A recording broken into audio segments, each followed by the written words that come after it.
Olá pessoal, tudo bem? Hoje nós vamos ao nosso 10º vídeo. Vamos dar continuidade ao programa das Leis de Deus e vamos falar hoje sobre a lei da conservação. Para começar a falar sobre a lei da conservação, nós vamos abordar o seguinte assunto: o instinto de conservação. O instinto de conservação é uma lei natural e pode ser racional ou instintiva. O instinto de conservação está presente em todos os seres vivos, qualquer que seja o grau de sua inteligência, qualquer que seja a sua natureza. Como sabemos, a vida é necessária ao aperfeiçoamento dos seres, e para que todos os seres possam contribuir para os objetivos da obra de Deus, significa que esses seres vivos têm que ter uma forte necessidade de viver, e eles a possuem, que é um processo natural, instintivo, sem que nós nos apercebamos disso. Os meios de conservação. Deus dá ao homem a necessidade de viver e faz a terra produzir, fornecer o necessário a todos os seus habitantes. Só o necessário é útil, o supérfluo não é útil nunca. A terra produziria sempre o necessário se o homem soubesse se contentar com o necessário, não buscasse o supérfluo. Não é a natureza que é imprevidente, ou que não produza, que não proponha, tudo que necessitamos, mas o homem que não sabe se regrar, ainda é egoísta e está sempre procurando um supérfluo para o seu bem-estar, para o seu gozo. O solo é a fonte primeira de onde provém todos os recursos que nós conhecemos. Esses outros recursos são a transformação dos produtos do solo. Por exemplo, nós temos um telefone celular, nós temos um automóvel, todos os componentes, tudo isso veio do solo da terra, que o homem extraiu e o processou, transformou, fabricando todos os produtos que temos hoje à disposição. O egoísmo é a causa da falência, do que existe na Terra. A falência ou da falta dos meios de existência. Embora esses meios de existência sejam fartos na Terra, existem para todos, mas o homem, por causa do egoísmo, faz rarear esses insumos. Existem situações em que os meios de existência não dependem da vontade do homem, e onde a privação do necessário é uma consequência da vida, das coisas. Nesse caso, trata-se de uma prova. Vivemos num mundo de provas e expiações. E nesse exemplo, isso passa a ser uma prova. E o mérito de quem é submetido a essa prova está na submissão à vontade de Deus. Se sua inteligência não lhe fornece nenhum meio de resolver a questão. Ora, se uma pessoa é colocada à prova da falta dos meios de existência dela própria e ela não consegue resolver esse problema por meio da sua própria inteligência, então isso caracteriza-se como uma prova colocada aí na sua vida, para que ele possa, então, se submeter à vontade de Deus. Um outro aspecto relevante para se considerar é quando o homem pensa em que se encontra forçado a sacrificar um semelhante seu para se nutrir. Nesse caso, há um homicídio e um crime de lesa natureza. Vale lembrar que o maior mérito é em suportar todas as provas da vida com coragem e abnegação. Esse é o maior mérito em suportar as provas. Nos mundos mais evoluídos, planetas mais evoluídos, os alimentos são muito menos grosseiros do que os conhecemos aqui na Terra.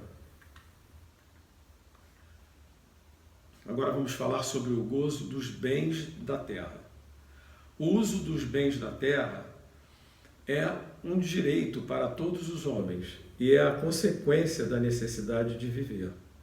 Deus deu um atrativo aos gozos dos bens materiais para incentivar o homem ao cumprimento de sua missão e também para prová-lo pela tentação. O objetivo da tentação é de desenvolver sua razão, que deve preservá-lo dos excessos, né? O grande mal da vida são os excessos. Os gozos têm limites traçados pela natureza. O homem que procura nos excessos de todos os gêneros um refinamento de seus prazeres está bem perto da morte, física e moral. As doenças, as enfermidades, a própria morte, que são as consequências dos abusos, ao mesmo tempo são punição à transgressão da lei de Deus. Necessário e supérfluo. O homem conhece o limite do necessário por intuição ou por experiência, às suas custas, ou seja, pelos seus sofrimentos. A natureza traçou o limite das necessidades do homem, porém o homem é insaciável e seus vícios alteraram sua constituição e ele criou para si necessidades que não são reais. Os homens que monopolizam os bens da terra para obterem o supérfluo em prejuízo daqueles a quem falta o necessário, desconhecem a lei de Deus e responderão pelas privações que terão feito outros experimentar. O limite do necessário e do supérfluo nada tem de absoluto. A civilização criou necessidades que a selvageria não tem. E os espíritos que ditaram esses preceitos não pretendem que o homem civilizado deva viver como um selvagem. Tudo é relativo e cabe à razão distinguir cada situação.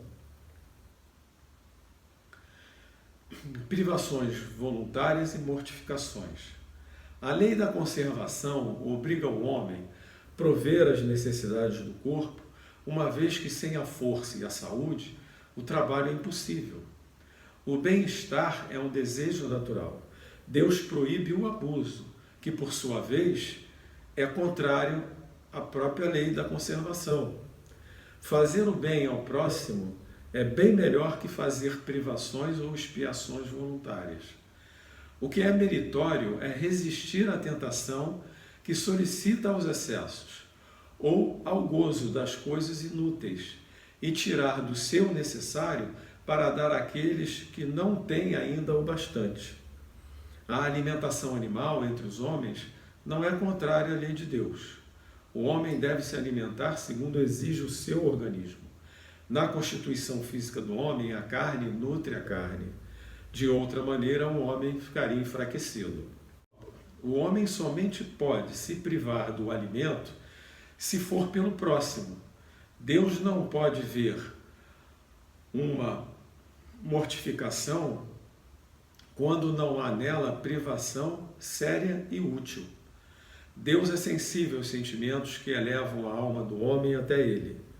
Os únicos sofrimentos que elevam a alma do homem são os sofrimentos naturais, porque eles vêm de Deus. Os sofrimentos voluntários não servem para nada, quando eles nada fazem para o bem do próximo. Que o homem vista um indigente, console o que chora, trabalhe por aquele que está doente, sofra privação para o alívio do infeliz, então sua vida será útil e agradável a Deus. O instinto de conservação foi dado a todos os seres contra os perigos e os sofrimentos. Necessário se faz estimular o nosso espírito e não o nosso corpo. Mortifiquemos o nosso orgulho, sufoquemos o nosso egoísmo e faremos muito mais pelo nosso adiantamento evolutivo. Muito obrigado por você ter me acompanhado até aqui. Vamos divulgar a doutrina espírita. Compartilhem em suas redes sociais, dê um like. E semana que vem estaremos aqui com uma das leis muito importantes no atual momento em que vivemos, que é a lei de destruição, uma lei de Deus. Até lá.